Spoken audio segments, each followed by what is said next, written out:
Hello दोस्तों, आपका स्वागत है आज की इस नई वीडियो में। तो उम्मीद करता हूं कि आप सब स्वस्थ होंगे और सुरक्षित होंगे। तो आज हम आपके लिए लाए हैं Maruti Suzuki Ertiga VXI 2021 CNG ownership review. तो चलिए मिलते हैं इनको ओनर से। नमस्कार जी। सर एक बार अपना इंट्रो दे दीजिए हमारे व्यूअर्स को। मेरा नाम रमन त्यागी है। मैं खिलवाई गढ़मुक्तेश्वर जिला हापुड़ उत्तर प्रदेश से हूँ। तो सर ये गाड़ी आपने कब परचेस की थी? ये मैंने ली थी जी 1 जनवरी 2021 को। क्या कॉस्टिंग पड़ी थी इस गाड़ी की टोटल आपको? मोहित जी ये हमने ली थी 1038 की। तो इसमें डोर वाइजर कंपनी से था, फॉग लैम्प कंपनी से था। और अगर हम बात करें इसमें हमने बाहर से क्या लगवाया, तो सीट कवर बाहर से हैं, मैट बाहर से है और साइड बीडिंग, ये सब कुछ हमने बाहर से लगवाया। और सब कुछ सेम एज इट है जैसा कंपनी से हमें मिली थी। तो लगभग ये मान के चलिए आप कि हमें समथिंग 11 लाख के करीब पहुंच गई थी। तो आपने अर्टिगा को ही क्यों प्रेफर किया? अर्टिगा को हमने क्यों खरीदा, उसका ये था मोहित जी कि हम प्रोफेशन से यूट्यूबर हैं, तो हमारी जो रूट होते हैं वो बहुत दूर दूर निकलना पड़ता है। आपका हरियाणा, पंजाब, यूपी, एमपी। तो उसके लिए हमें लगा कि कोई ऐसी गाड़ी हो जो स्पेस में ज़्यादा हो, क्योंकि हमारे जो स्टैंड है, कैमरे, वो बहुत सारी चीज़ें हो जाती हैं। या मान लीजिए हमारी जो टीम है, मेंबर्स हैं, वो ज़्यादा हो जाते हैं। ये 7 सीटर है तो मतलब आराम से इसमें हो जाता है। इसमें पीछे जो आप देख सकते हैं स्पेस भी काफ़ी दी गई है, जिससे हम अपनी सारी चीज़ उसमें रख सकते हैं, स्टोर कर सकते हैं। तो उसके लिए बेस्ट थी ये। तो इसके कंपेरिजन में तो रेनॉल्ट ट्राइबर भी आती है, फिर उसे क्यों नहीं देखा आपने? देखिए जी, मेन चीज़ क्या थी, अब स्पेस के साथ में बात थी कि पैसा भी कम लगे, ईंधन भी कम यूज़ हो। तो उस चीज़ को लेके हमने फिर CNG ली। उसका रीज़न ये भी था कि भाई हम जैसे लॉन्ग रूट पे जाते हैं, लंबा लंबा जाते हैं, तो खर्चा कम आए।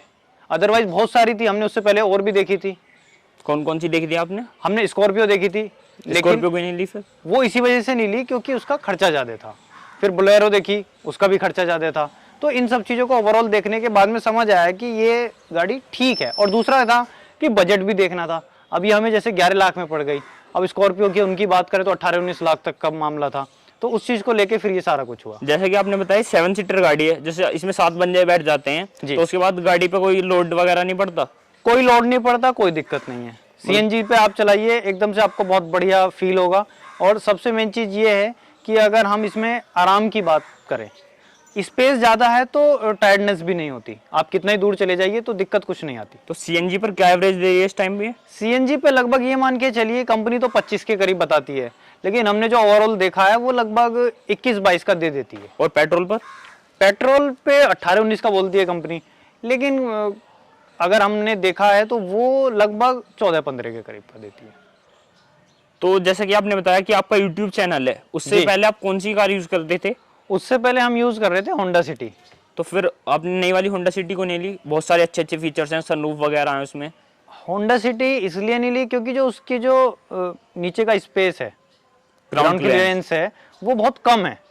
अब हमें जैसे जाना होता था, अब हमारे जो YouTube चैनल्स हैं वो फार्मिंग से रिलेटेड हैं, तो फार्मिंग से रिलेटेड होने के लिए हमें पता लगा कि हमें खेत की चक्रोड़ में जाना पड़ रहा है, बटिया में जाना पड़ रहा है, रेत में जाना पड़ रहा है, राजस्थान अगर हम जाते हैं। तो उस चीज़ को लेके हमने देखा कि बड़ी दिक्कत आती थी।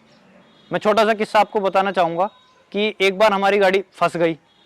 गाँव के पास में एक झोड़ पड़ती थी, उसमें पानी भरा हुआ था, वहाँ फंस गई। और फंसने के बाद में ये हुआ कि उसके बाद मालियों का ट्रैक्टर बुलाना पड़ा। अच्छा। और उससे खींच के बाहर निकालनी पड़ी। तब से माइंड में आया कि भाई इसको दोबारा नहीं लेना। उससे पहले क्या था, उससे पहले अपना प्रोफेशन ये था नहीं। तो ठीक है, ऑन रोड आप अगर चल रहे हैं, बढ़िया रोड हैं, सब कुछ है, हाईवे हैं, तो उसमें कोई प्रॉब्लम नहीं है। लेकिन अगर ऐसी जगह पे देखा जाए, गाँव के झोड़ में फंस गई, तो इसका मतलब वो तो फिर कहीं भी फंस सकती है। तो इस वजह से हमने देखा कि जो अर्टिगा है, अर्टिगा का जो ग्राउंड क्लियरेंस है वो बहुत ही बढ़िया है, काफ़ी ऊंचा है।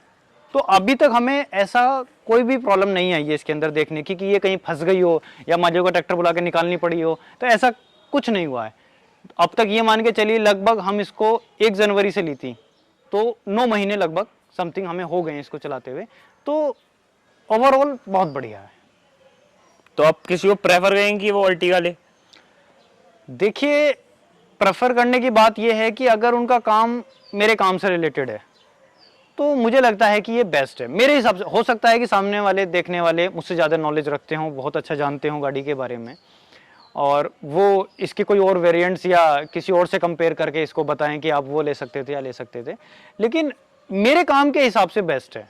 तो मैं अपने एक्सपीरियंस को आपके सामने बता रहा हूँ, और कि जो लोग सामने से देख रहे हैं उनको समझ आ रही होगा कि कैसे मैं मतलब सारा कुछ हमने एक्सपीरियंस किया है।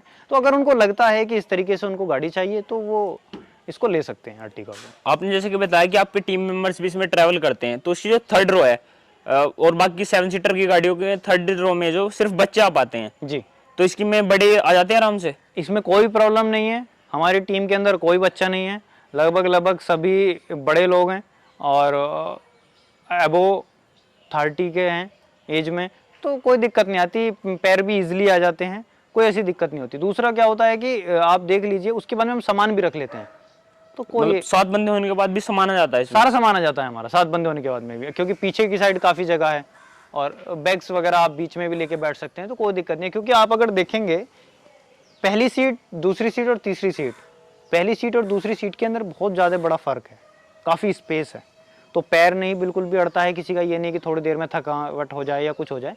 और पीछे वाली तीसरी सीट पे अगर जाएं तो वहाँ भी काफ़ी स्पेस है। रात के टाइम इसकी लाइट का थ्रो कैसा है?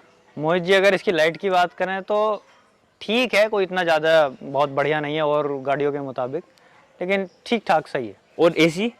एसी बढ़िया है, एसी में कोई प्रॉब्लम नहीं है, कूलिंग एकदम बढ़िया करता है। आपको लगभग 2.5 से 3 मिनट आपको ऑन करके रखना है, आपकी पूरी गाड़ी एकदम चिल हो जाएगी। और स्पीकर वगैरह इसके? स्पीकर अच्छे हैं। और कुछ इस गाड़ी का डिसएडवांटेज बताइए आप। डिसएडवांटेज का ये है कि अगर आप हाईवे पे इसको ज़्यादा तेज़ चला रहे हैं और मान लीजिए आपको एकदम से इमरजेंसी ब्रेक लेने पड़ जाए, तो शायद हो सकता है ये पलटा मार जाए। क्योंकि मैंने देखा है कि जब स्पीड पे चल रही थी, क्योंकि इसके जो टायर हैं वो थोड़े छोटे हैं, तो उस चीज़ को लेके दिक्कत आ सकती है कि थोड़ा डिसबैलेंस हो जाता है हल्का सा, अगर आपने स्पीड में भगा रखी है। अगर स्पीड में नहीं है तो कोई प्रॉब्लम नहीं है, अगर स्पीड में भगा रहे और कहीं ब्रेक लेना पड़ जाए एकदम आपको, तो ये गड़बड़ हो सकती है। सर आपका बहुत बहुत धन्यवाद। धन्यवाद जी मोहित जी।